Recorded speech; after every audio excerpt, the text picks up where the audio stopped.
Video பார்க்கும் நண்பர்கள் அனைவருக்கும் வணக்கம். நம்ம இந்த வீடியோவில் ரா செக்மெண்ட் பற்றி தான் பார்க்க போகிறோம். ஸோ ரா செக்மெண்ட்டில் விஷன் டீம் வந்திருந்தாங்க. நம்ம சிஎம் பொங்குமே வந்திருந்தார். ஸோ இவங்களுக்கான பேச்சுவார்த்தை வந்து பார்த்திங்கன்னா தரமாக போயிருந்தது. வீடியோவுக்கு புதுசாக வந்திருக்கவங்க சேனலை சப்ஸ்கிரைப் பண்ணி சப்போர்ட் பண்ணுங்கள். வீடியோ ஸ்கிப் பண்ணாமல் கடைசி வரையும் பாருங்கள். ஸோ இந்த வாரம் ராவில் ஓப்பன் ஷோவே பார்த்திங்கன்னா நம்ம விஷன் டீம் வர்றாங்க. அங்கே வந்து பார்த்திங்கன்னா புதிய மெம்பராக பார்த்திங்கன்னா அந்த அஸ்டின் தியரி இந்த மஸ்ட்ரி முகமூடி ஜாயின் பண்ணியிருக்காரு பார்த்தீங்களா. ஸோ அதை வந்து செலிப்ரேட் பண்ணதாக வந்திருந்தாங்க. அங்கே பால் ஹேமன் தான் ஃபஸ்ட்டே பேச ஆரம்பிக்கிறாரு. ஸோ எங்களுடைய விஷன் டீமில் நியூ மெம்பர் அஸ்டன் தியரி வந்திருக்காரு.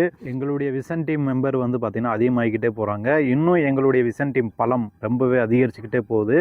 எங்களுடைய விஷன் டீமை வந்து அடக்கிறதுக்கு இனிமேல் யாருமே இல்லை அப்படின்னு சொல்லும்போது பார்த்திங்கன்னா எல்லாருமே சிஎம் பங்க் ஓடிசி அப்படின்னு சாண்ட் பண்ணுறாங்க. பட் இருந்தாலும் பால் ஹேமன் வந்து பொறுப்படுத்தலை. ஸோ அப்புறமா பார்த்திங்கன்னா நியூ மெம்பர் அஸ்டின் தியரி வந்து பேசுகிறதுக்காக அழைக்கிறாரு. அஸ்டின் தியரி இந்த வாய்ப்பை கொடுத்த என்னுடைய பால் ஹேமன் என்னுடைய கோச் அவருக்கு வந்து பார்த்திங்கன்னா ரொம்பவே நான் நன்றியை தெரிவித்துக் கொள்கிறேன். இந்த மூமெண்ட்டுக்காக தான் நான் ரொம்ப நாள் காத்துக்கிட்டு இருந்தேன். அடுத்ததாக என்னுடைய தலைவன் இந்த விஷன் டீம் தலைவன் ப்ரான் பிரேக்கர் த பிக் டாக் அவரை நான் ரொம்பவே மதிக்கிறேன். அவரை நான் அக்னாலஜ் பண்ணுறேன் அப்படின்ட்டு ஒவ்வொருத்தரையாக பற்றி பேசிக்கிட்டு இருக்கிறேன். அங்கே வந்து பார்த்திங்கன்னா அடுத்ததாக சிஎம் பங்கு அவருடைய தீம் மியூசிக்கோட மாசாக என்ட்ரி ஆகிறாரு. ஸோ விஷன் டீம் உங்களுடைய டீமை பற்றி நான் கேள்விப்பட்டிருக்கிறேன். ஸோ இந்த புதுசாக வந்திருக்க அஸ்டின் தியரி என்னை வந்து அட்டாக் பண்ணியிருக்கிறான். பிரான்சன் ரீடு எனக்கு சுனாமியை போட்டிருக்கிறான். அப்புறமா அந்த பால் ஹேமன் பஞ்சையும் நான் வாங்கியிருக்கிறேன். ஸோ ப்ரான் பிரேக்கர் நீ வந்து பார்த்தீங்கன்னா அடுத்து என்னுடைய டைட்டிலை வந்து எடுக்கிறதுக்கு ரொம்பவே ஆசைப்படுற. ஒன்று தெரியுமா உங்கள் எல்லாருக்கும், இது வந்து ரா, இது வந்து என்னுடைய ஹவுஸு, என்னுடைய ஹோமு. இதுக்கு வர்றதுக்கு நான் பயப்பட வேண்டிய அவசியமே கிடையாது. நீங்கள் எல்லாருமே பயப்படுறீங்க. அதனால தான் பார்த்தீங்கன்னா நீங்கள் எல்லாமே கூட்டமாகவே இருக்கிறீங்க அப்படின்ட்டு விஷன் டீமை வந்து கேலி பண்ணுறாரு. பட் அதுக்கு ப்ரான் பிரேக்கர் அண்டு பால் ஹேமன் வந்து டேரெக்டாகவே வா உள்ளே வா, நீ பயப்படலைன்னா உள்ளே வா அப்படின்றாங்க. பட் அப்படி இருந்தும் சிஎம் பங்கு வந்து பேக்லேயே நிற்கிறாரு. அங்கே ப்ரான் பிரேக்கர் பார்த்தீங்கன்னா நீங்கள் எல்லாருமே வெளியில் போயிருங்க, இது எனக்கும் அவனுக்கான சண்டை, நாங்கள் 2 பேருமே தனியாகவே பேசிக்கிறோம் அப்படின்னு சொல்லும்போது பால் ஹேமன் எல்லாத்தையும் கீழே இழுத்துட்டு போயிடுறாரு. பட் நம்ம சிஎம் பங்குமே ப்ரான் பிரேக்கரும் 2 பேருமே சரியான ஒரு பேச்சுவார்த்தை.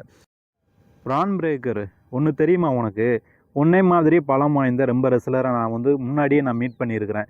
ஏன் உன்னுடைய தலைவன் பீஸ்ட் ஸ்லேயர் உனக்கு முன்னாடி தலைவனாக இருந்தான்ல செத்ரோலின், அவனை நான் பார்த்துருக்குறேன் ரொம்ப டைமு.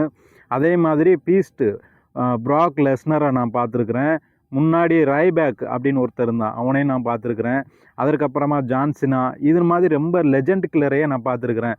நீ எல்லாம் ஒரு ஆளே கிடையாது அப்படின்னு சொல்லும்போது அங்கே ப்ரான் பிரேக்கர் வந்து ஸோ புத்திசாலித்தனமும் அறிவும் மட்டும் இருந்தால் போதாது, பலமும் இருக்கணும். பலம் இருந்தால் தான் மட்டும்தான் செவிக்க முடியும். அது என்கிட்ட இருக்குது. உன் டைட்டிலை நான் எப்படியாவது எடுத்தே தீருவேன்.